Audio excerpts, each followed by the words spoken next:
이 자리에 나오신 우리 온당의 모든 가족 여러분을 진심으로 주의 이름으로 환영하고 축복합니다. 하나님의 은혜와 평강이 오늘 예배드리시는 모든 우리 성도분들과 우리 가정 가운데 함께하여 주실 줄 믿습니다. 세상에서 가장 아름다운 이름이 무엇이라고 말씀드렸습니까? 그렇죠, 성도. 너무 잘 기억하셔서 감사합니다. 여러분, 그렇다면 한 주간 동안 그 이름에 합당한 삶은 사셨습니까? 성도의 가장 합당한 그 삶은 거룩을 노래하고 거룩을 꽃피우는 그러한 삶이다라고 말씀을 드렸습니다.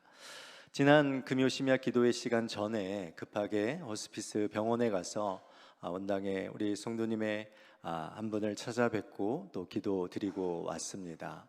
산소 마스크를 쓰고 숨쉬기도 버거워하는 상황 속에서도 반가이 맞아주시고 감사하다, 감사하다라는 그 말과 함께 거친 숨을 내쉬셨습니다. 성도님의 얼마 남지 아니하는 그 인생의 삶을 바라보며 우리는 누구인가, 나는 누구인가 라는 이 질문 앞에 선 것 같습니다. 성도의 삶은 나그네와 같은 인생이구나, 이 세상 왔다가 다시 떠나야 하는 나그네와 같은 인생을 살아가는 것, 이것이 성도의 삶이다라는 이 마음을 다시 다잡았습니다. 베드로 사도는 성도의 삶이 나그네 인생이라고 베드로전서 1장 1절에서 이미 밝혔습니다. 성도는 이 세상에 살아가고 이 세상의 법과 이 세상의 질서를 따르는 자들이지만 본향을 가진 하나님의 나라의 이 본향을 소망하며 성도의 정체성을 잃지 아니하며 이 세상에서 구별되고 또한 거룩함을 추구하고 노래하고 꽃 피워야 할 그러한 삶이다라는 것을 다시 고백해 봅니다. 여러분은 거룩을 위하여 부름받은 자임을 믿으시기를 바랍니다.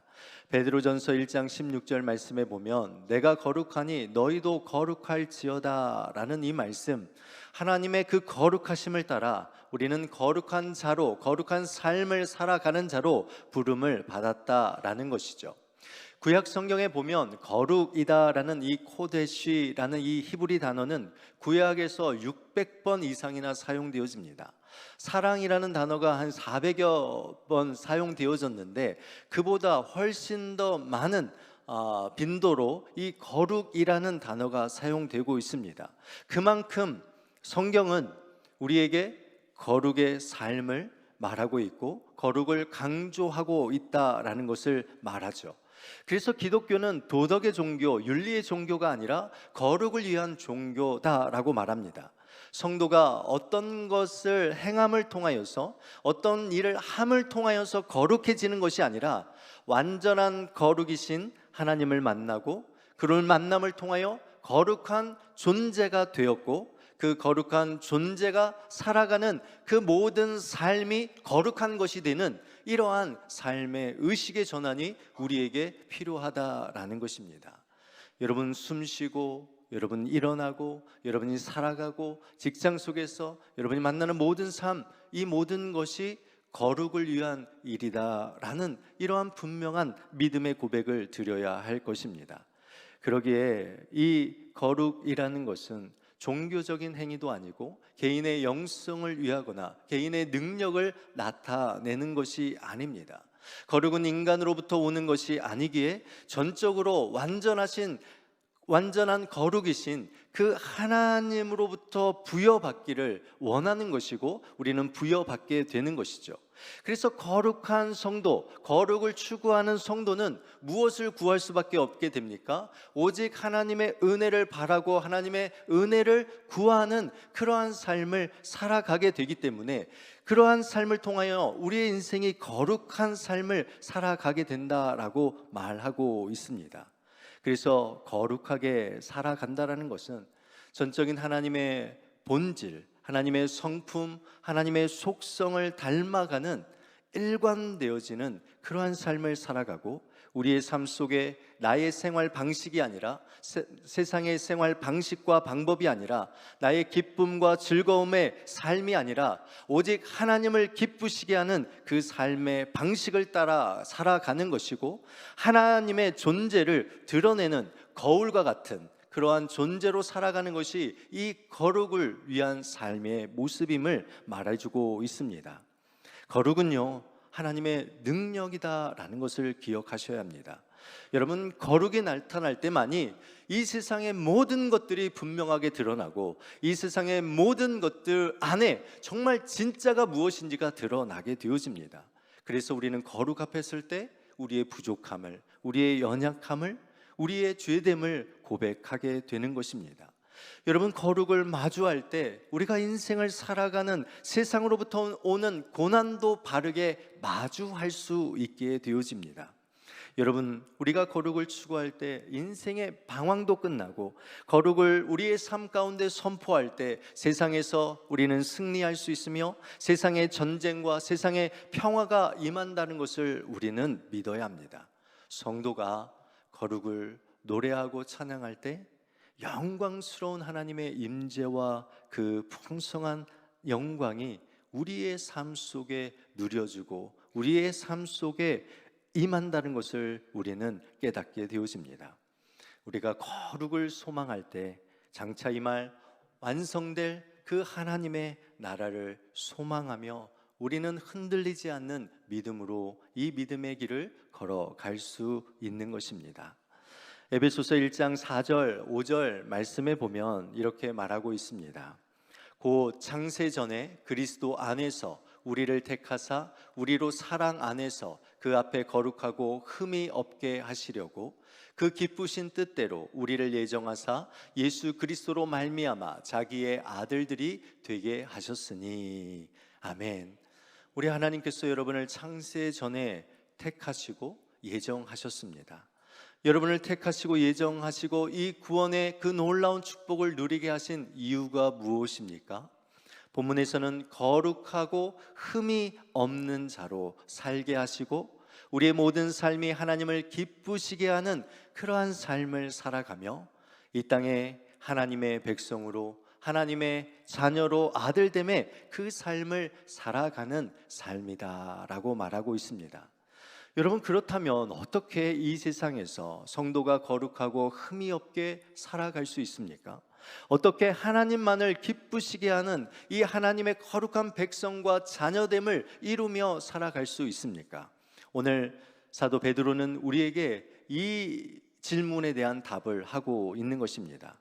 첫째로요, 여러분, 우리는 하나님의 말씀으로 거룩하여지는 존재다라는 것입니다. 23절 말씀 우리 한번 같이 읽어볼까요? 23절 말씀입니다. 함께 읽겠습니다. 너희가 거듭난 것은 썩어질 씨로 된 것이 아니요 썩지 아니할 씨로 된 것이니 살아있고 항상 있는 하나님의 말씀으로 되었느니라. 아멘. 성도의 거듭남, 성도의 거룩하고 이 구별됨은 썩어질 것들로 되지 아니하였고 오직 썩지 아니할 시, 즉 살아있고 항상 있는 하나님의 말씀으로 되었다라고 말하고 있죠. 성도는 하나님의 말씀으로 거룩하여지고 하나님의 말씀으로 살아가는 자임을 말합니다. 여러분, 한 주간 동안 무엇을 먹고 마시며 살아오셨습니까? 여러분은 여러분을 살게 하신 그것이 무엇입니까? 단순한 육적인 음식으로 여러분 한 주간을 견디며 살아오셨습니까? 여러분, 계속적인 육적인 그 음식만을 가지고 1년을 살고 10년을 살고 20년을 살고 평생을 살며 살아가고 계십니까? 여러분, 우리에게 진정으로 필요한 것이 무엇인지 오늘 베드로는 우리에게 말합니다. 특별히 디모데전서 4장 5절 말씀에 보면 성도의 거룩함은 하나님의 말씀과 기도로 거룩하여짐이다 라고 분명하게 선포하고 있죠. 요한복음 17장 17절 말씀도 보시면 그들을 진리로 거룩하게 하옵소서, 아버지의 말씀은 진리니이다 라고 말하고 있습니다. 그러니까 하나님의 자녀들, 하나님의 백성들이 무엇으로 거룩하게 된다는 거예요? 진리이신 하나님의 말씀으로만 거룩하게 된다라고 말하고 있습니다. 우리가 거룩하신 하나님을 알 수 있는 이 방법에 대해서 로이드 존스 목사님은 다음과 같이 두 가지의 방법으로 인간이 하나님을 알려고 한다라고 말하였습니다. 첫 번째 길은 인간의 노력과 추구에 의지하는 방법으로 본능과 감정과 그리고 직관을 통해서 하나님을 알 수 있다고 믿으며 사는 것입니다. 또한 사람들이 택한 또 다른 방법은 이성과 지혜와 이해에 근거한 인간적인 추론의 방법을 통하여서 하나님을 알고 하나님에 대한 믿음을 가질 수 있다라는 믿음입니다. 그러나 분명한 것은 이와 같은 방법을 따라서는 하나님을 아는 지식에 이르지 못한다라고 말하면서 그 다음에 그 이후에 두 가지 이유를 말하고 있습니다. 첫 번째 이유, 하나님은 자신의 성품, 즉 그분의 무한하심, 그분의 절대적인 성품들과 자질들, 그리고 그분의 완전한 거룩하심 때문이다 라고 말합니다. 하나님의 모든 성품들 자체가 본질적으로 인간의 이성과 직관으로는 결코 하나님을 알 수 없기 때문이라고 말하죠. 두 번째 이유는요, 죄의 상태에 있는 인간들의 특성과 본성 때문에 하나님을 아는 것은 더더욱 불가능한 일이다라고 말하고 있습니다. 베드로 사도도 23절 말씀에 보면 썩어질 것으로는 썩지 아니할 것을 알 수 없다라고 말하죠. 썩지 아니할 씨로 된 살아있고 항상 우리 곁에 있는 하나님의 말씀을 통하여 성도는 거룩해질 뿐만 아니라 거룩을 위한 삶을 살 수 있다라고 말합니다. 그러기에 우리가 거룩을 위하여, 거룩을 추구하며 거룩을 꽃피우기 위해서 가장 중요한 것이 무엇이다라고 말하는 것입니까? 하나님의 말씀이다라는 거예요. 진리의 말씀이다라는 것입니다. 왜 이렇게 성경은 이 하나님의 말씀을 강조하고 왜 성도에게 하나님의 말씀이 필요하다라고 말하고 있습니까? 그런데 정작 우리는 하나님의 말씀 없이도 오늘도 살았고 내일도 살고 또한 잘 먹고 잘 살 수 있다라고 생각합니다. 그런데 하나님의 말씀 없이 살 수 있다라고 생각하는 우리 그리스도인들이 있다면 그러한 그리스도인들은 지금 자신의 상태를 잘 알지 못하고 있다라는 것입니다. 하나님의 말씀 없이 살 수 있고 하나님의 말씀 없이 오늘을 살아가고 내일을 살아가고 우리의 미래를 이끌어갈 수 있다라고 말하는 그리스도인들은 본인이 지금 어떤 상태에 놓여 있는지를 제대로 알지 못하고 깨닫지 못하고 있다라는 것입니다. 여러분, 베드로 전서의 수신자들의 삶이 어떤 삶이었다고 제가 계속해서 반복적으로 말합니까? 그들의 삶은 고난 그 자체였습니다. 언제나 불안했고 언제나 두려워하며 살았습니다. 그들의 삶은 부정되었고 그들은 가치 없는 인생으로 여겨졌습니다. 광야란 광야와 지하 도시에서 버려진 삶을 살았고 생명은 보장될 수 없었으며 오늘이라도 그 인생의 끝이 온다고 할지라도 이상하지 않을 만큼 연약한 인간의 한계와 또한 약함과 종말의 때를 살아가는 자들이었습니다. 여러분, 이들에게 정말 필요한 것 거룩이었고 또한 그들을 거룩하게 하는 무엇이 필요하겠습니까? 하나님의 말씀이 그들에게 필요했던 것입니다. 인생의 마지막을 살아가는 자에게 가장 필요한 것, 그것은 하나님의 말씀인 줄 믿습니다.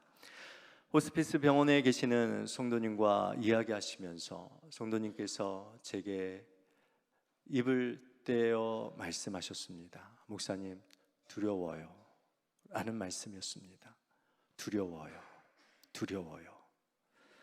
여러분, 이것이 믿음 없으신 성도님의 고백이겠습니까? 여러분, 그렇지 않습니다. 우리의 연약한 성도의 고백이고 연약한 저의 고백이고 우리의 고백이지 않습니까? 아무것도 아닌 일에 상처받아 작은 고난에도 쉽게 무너지고 좌절하고 나아가는 우리의 연약한 고백이지 않습니까? 세상에 사는 것이 무섭고 두렵고 어떻게 살아야 할지 모르는 것이 우리의 인생의 모습이며 두렵다라는 것이 우리의 삶의 고백이지 않습니까? 진정한 문제는요, 아무것도 두려워하지 않으며 살아간다는 것입니다. 아무 일도 없이 살아가는 자처럼 겉으로는 당당하게 살아가는 우리의 삶이 진짜 문제다라는 것입니다. 하나님 두렵습니다. 하나님 무섭습니다. 하나님, 이 제 삶의 이 무가치한 이 인생의 삶을 살아가는 것이 버겁습니다.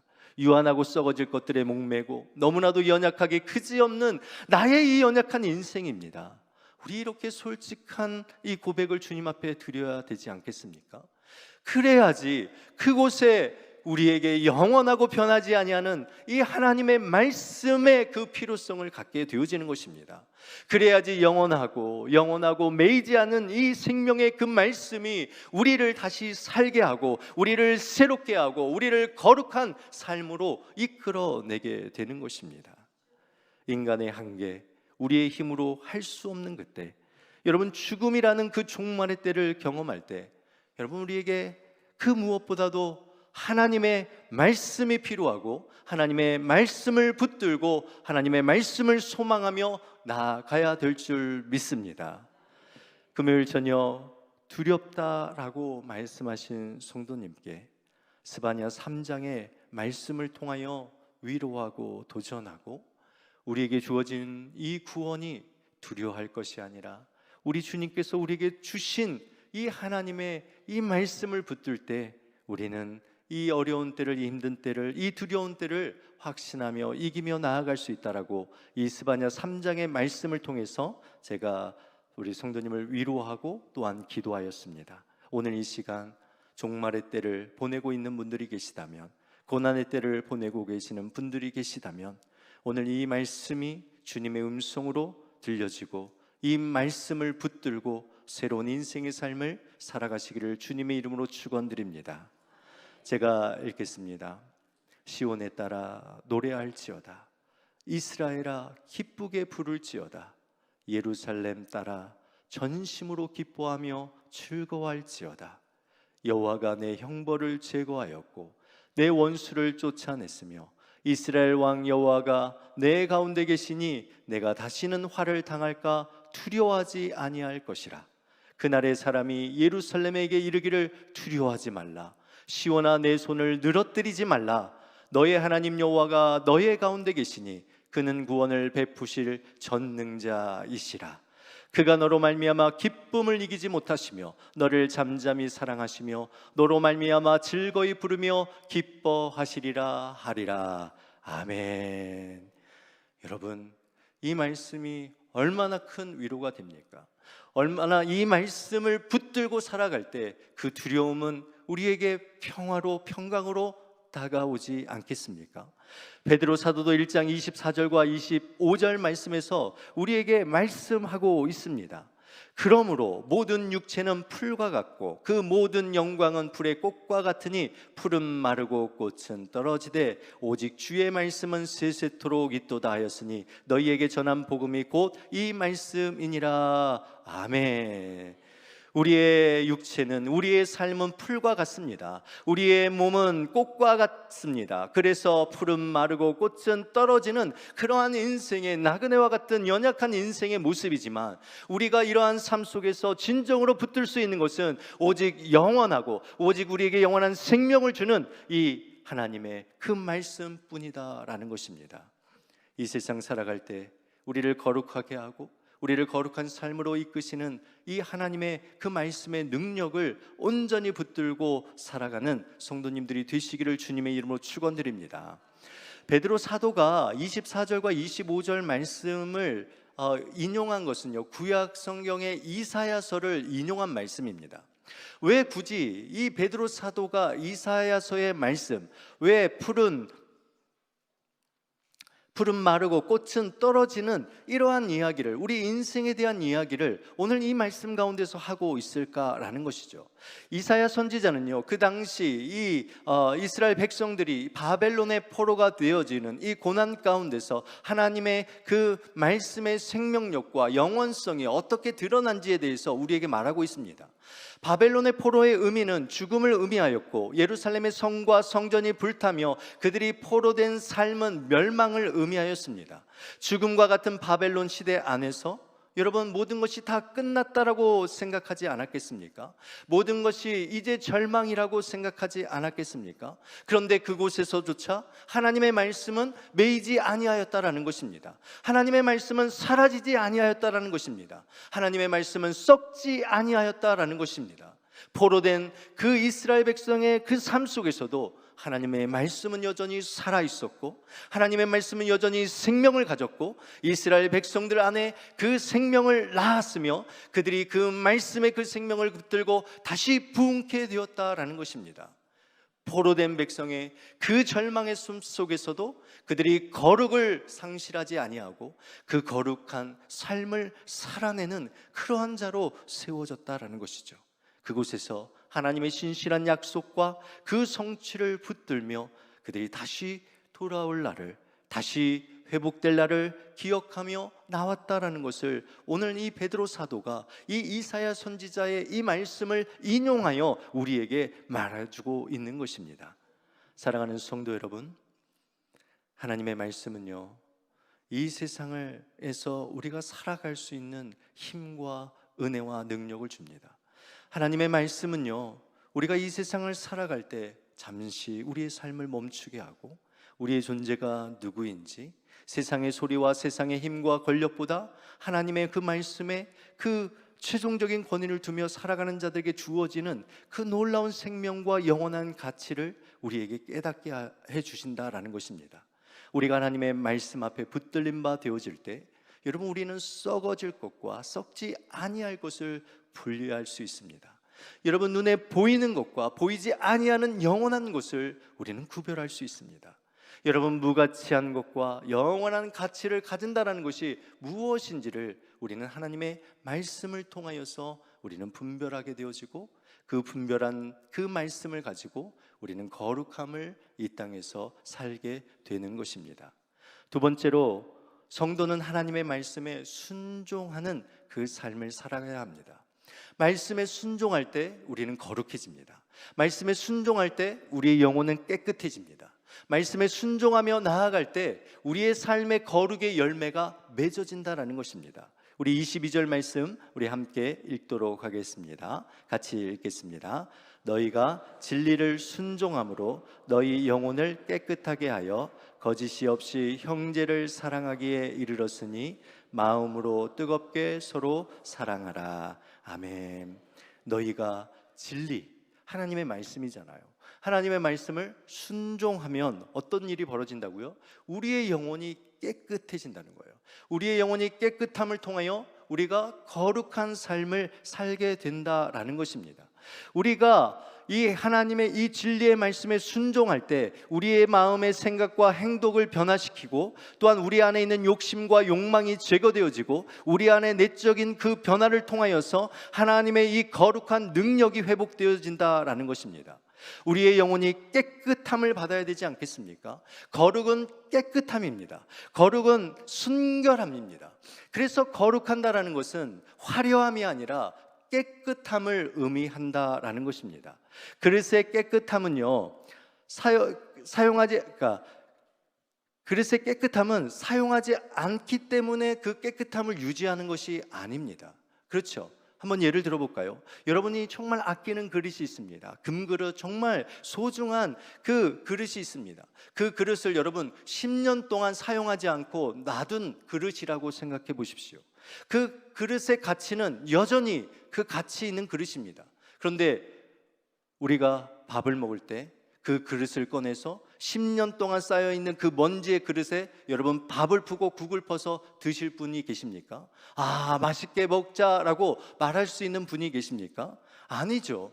여러분, 깨끗한 그릇이 사용되어집니다. 깨끗한 그릇이 주님께 사용되어져 나간다는 것입니다. 그러기에 성도는요, 매일매일 하나님의 말씀으로 씻음 바 되어지는 삶을 살아야 합니다.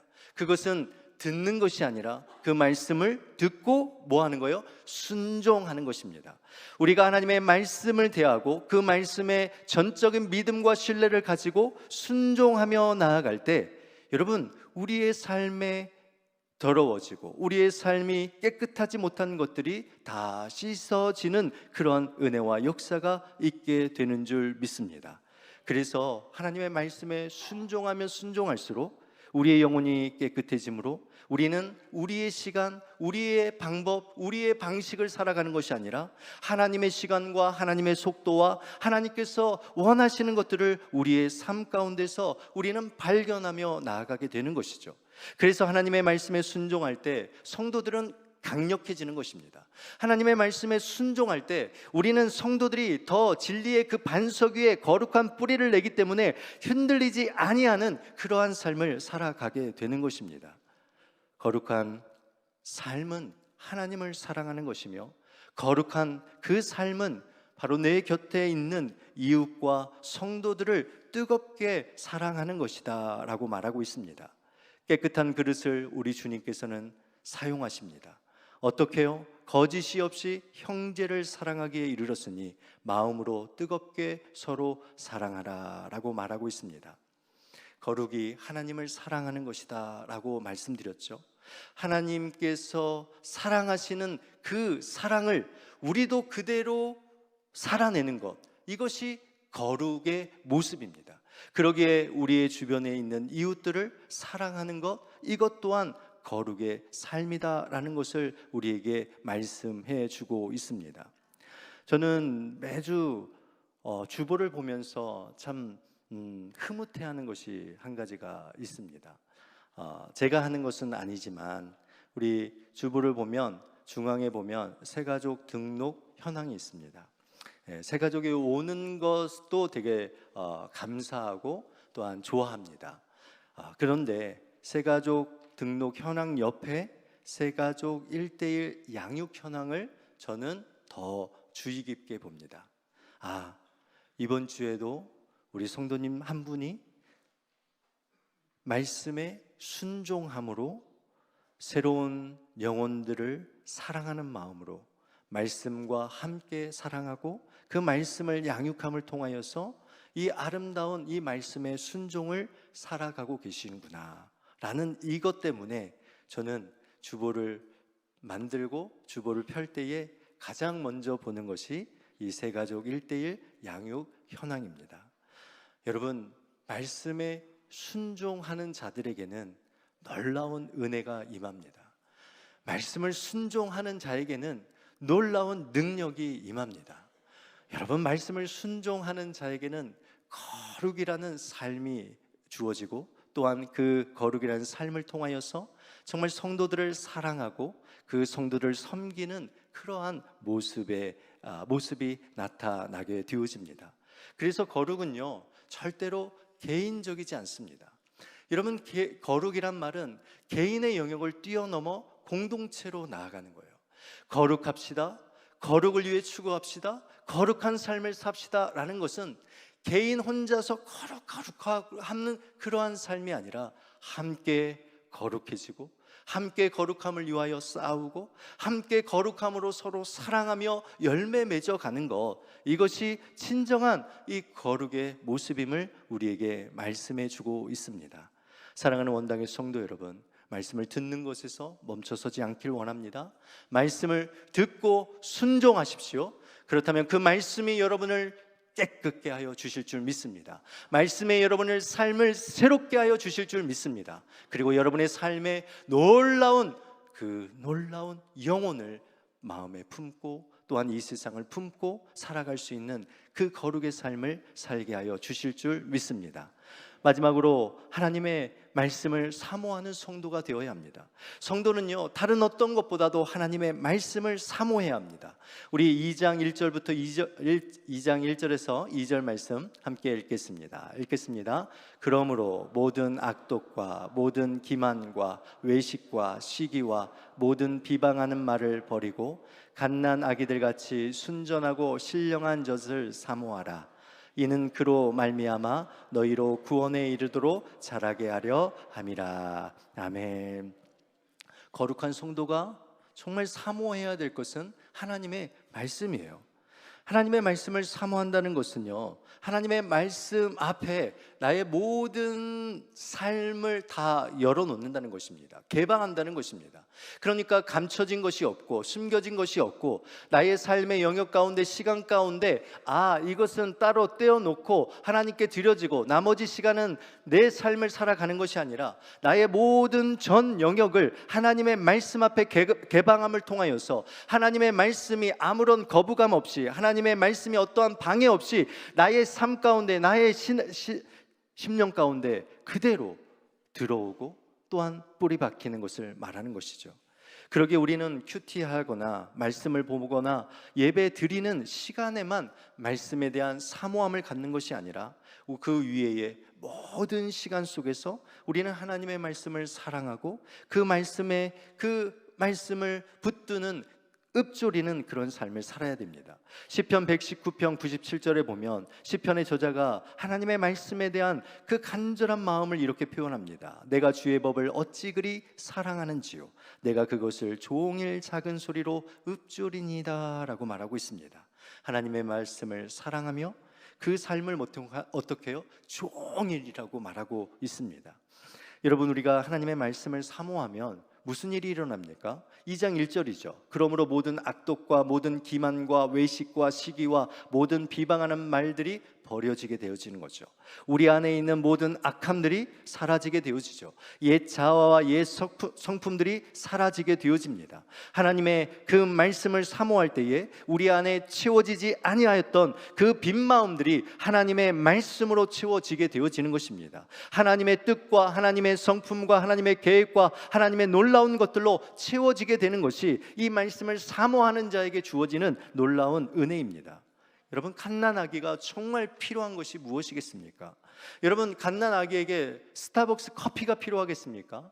여러분, 명품 유모차가 필요하겠습니까? 아니면 갓난아기의 넓은 평수에 정말 아기 침대가 필요하겠습니까?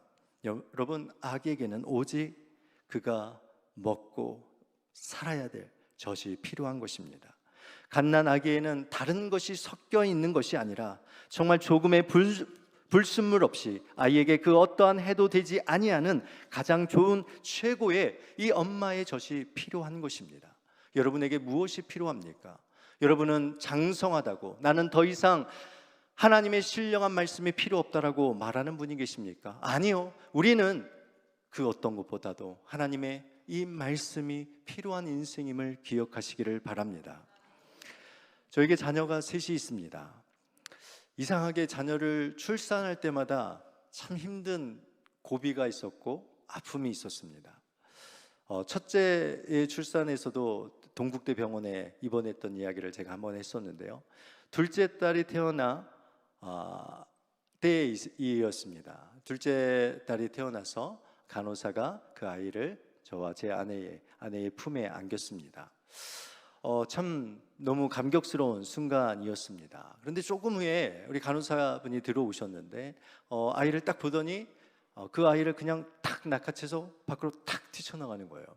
아니, 아이를 데려가겠다는 것도 아니고 아무 말 없이 그냥 아이를 탁 낚아채더니 밖으로 팍 튀어나갑니다. 그리고 그 이후로 제 아내는 퇴원했지만 둘째는 한 3일 정도 병원의 인큐베이터 안에서 혼자 지내야 됐습니다. 작은 주사 바늘에 맞고 홀로 지내고 있었습니다. 그때 아이를 위해서 엄마의 모유를 받아서 아이에게 하루에도 몇 번씩 이 모유를 전달해 주기 위해서 병원을 다녔던 생각이 났습니다. 갓난아기가 젖을 사모하는 것 같이 것이 여러분 어떠한 의미인지 여러분 누구보다도 우리는 잘 알고 있습니다. 인큐베이터 안에 있는 아이의 그 생명은 어디로부터 옵니까? 그 아이는 도대체 무엇을 기다리고 있을까요? 그가 할 수 있는 것은 오직 젖을 사모하고 그것을 먹을 때까지 기다리며 나아가는 것입니다. 그러면서 문득 드는 생각은 이런 생각이 듭니다. 갓난아이가 젖을 간절히 원하고 있지만 여러분, 그것보다도 부모는 먼저 그 아이를 먹일 것을 준비하고 있지 않습니까? 하나님도 우리와 같이 우리에게 이와 동일한 모습으로 우리를 대하신다라고 저는 믿습니다. 여러분의 인생을, 여러분의 삶 가운데 정말 고난 가운데 필요하고 또 하나님의 그 도우심을 구하며 나아가는 그 인생의 삶이지만, 이미 하나님께서는 가장 좋은 것으로, 가장 완벽한 것으로, 하나님께서 우리의 뜻과 우리의 합당한 힘을 얻을 수 있는 그곳으로 우리 하나님께서는 준비하고 계신다라는 것입니다. 그러기에 우리는 정말 하나님의 이 말씀을 붙들고 하나님의 말씀을 사모하고 하나님의 말씀에 순종하는 삶을 살아야 될 줄 믿습니다. 존 오트버그가 참 재밌는 이야기를 한 책을 보게 되었습니다. 존 오트버그가 이렇게 말합니다. 현대인들은요, 하루에 2617번의 정도의 그 핸드폰, 자신의 핸드폰을 만진다는 거예요. 그러니까 2600번 정도의 핸드폰을 매일매일 만진다는 거예요. 그러면서 존 오트버그가 이렇게 말했습니다. 휴대폰을 치우고 마음을 가라앉히라. 세상은 하나님이 돌보시게 놔두고 느긋하게 천천히 읽으라. 네, 내가 세상을 이끌어갈 것처럼 세상의 모든 것에 관심 갖고 세상의 모든 것에 그냥 마음을 빼앗기고 흔들리며 살아가지 말고, 그 세상은 우리 하나님께 맡기고, 그 세상의 일은 우리 하나님께서 하신다는 것을 맡기고, 내 인생의 문제, 내 어려움들 하나님께서 일하실 것을 맡기고, 우리는 가만히 앉아서 하나님의 말씀을 읽는 그런 삶을 살아라 라고 우리에게 도전하고 있습니다. 베드로는 너희가 주의 인자하심을 맛보았으면 그리하라 라고 마무리하고 있습니다. 우리는 이 하나님의 인자하심, 사랑하심, 우리를 향하신 그 신실하심, 하나님의 말씀을 통하여서 변함없이 우리를 대하시고 우리를 이끄시고 인도하시고 깨끗게 하시고 정결케 하시고 우리에게 힘과 소망을 주시는 이 하나님의 이 인자하심을 맛본 자들입니다. 그 맛본 삶, 이제 오늘도 누리시고 내일도 누리시고 또 누리시고 이 누리는 이 삶을 통하여서 우리의 삶 속에 진정한 거룩의 삶을 노래하시고 거룩을 꽃피우는 그런 원당의 성도님들이 되시기를 주님의 이름으로 축원드립니다.